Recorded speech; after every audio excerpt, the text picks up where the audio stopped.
I'm Aaron from Westfield Innovation. So we have a brand of egg washers called PowerScrub Egg Washer. We recently we're informed of a product limitation that we were not aware of, as well as a software glitch that we were not aware of. So the software glitch is on our HMI. Going to be updating the software, sending you out a replacement, as well as we're sending you out a replacement kit to replace this. So we're initiating a product recall, sending you out the parts to replace it, and then you'd send back the extra parts that were replaced by this recall. We apologize for the inconvenience this has caused, but let's dive into the repair. Okay, so we're replacing this one like we said.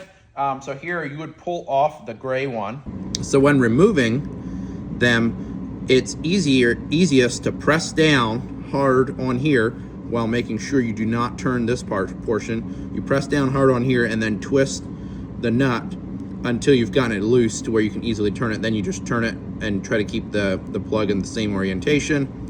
When you get it out, your plug should be just fine then at that point if you've kept everything straight. Set that one to the side, and then using the same bolts that this one was fastened with, you would take the new orange block that goes on the back here, the long one, not the short one, there's a shorter one. You'd take the bolts out of the gray one, put it in through the orange one, and then in through this bracket, this T bracket. You'd put that on first, and then you fasten this short one to the other end of the T bracket here there should be 2 bolts provided in your kit to fasten that one. And then connecting up your solenoids and everything. The solenoid should be fairly similar to what it was before. So I don't know if you can see in there's a little keyway right there at the edge. That keyway needs to line up on the edge here of these plugs. There's a little keyway there. This plug does not swivel. The only piece that turns is this metal part.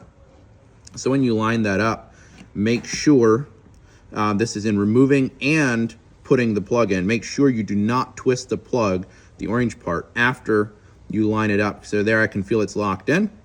And then you turn your metal part, the nut part, to get that tightened in.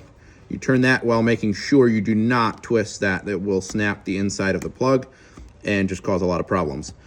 You can press on there. There's sort of a locking mechanism on this nut that keeps the nut from backing out and losing connection. So you have your small, medium, large, jumbo, and extra large here. And then here is your power in and data in. This is power out, coming over to here. And then this is your sensor coming from back up to here, coming over here. And then you've got your data in coming from the main control panel. You've got your power in coming from the main control panel.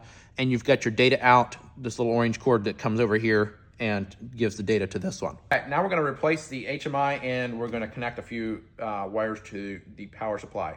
So first, you would take your old HMI, you disconnect the clip, you unplug that, and you would disconnect this wire, you would unplug that as well, and then you would turn these nuts off.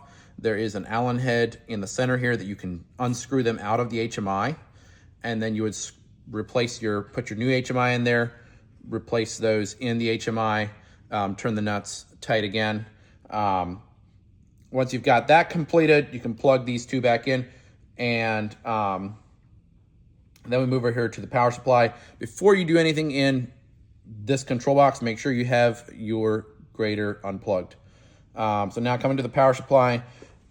So you should have a thick gray power cable that comes in from or that sends power to the back there of where we just replaced those 2, or that gray box.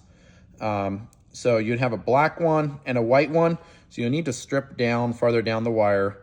Just be careful not to cut any of the wires. Just be super careful with that. Get the white one out and the black one. You may have a ground sitting in this spot here. If needed, you can move the ground as shown here. You can move the ground over to be with this blue wire in there. And then you would put the white wire into the negative, and you'd put the black wire into the positive here as shown. And that should be it for this side of the repair. So the next step would be to pack up your old HMI and the grade control block that would have been on the back of the grader. Pack those up in the box that we would have sent out these new parts on and send those back to us. There should be a shipping label included in your package when you got it originally, a return shipping label. If you need tech support, reach out to us. Call William. His phone number is 937-981-5770. If you need an email, that's great. sales@powerscrubmanufacturing.com, and we'll try to get you help as soon as possible. Thanks so much. Have a great day.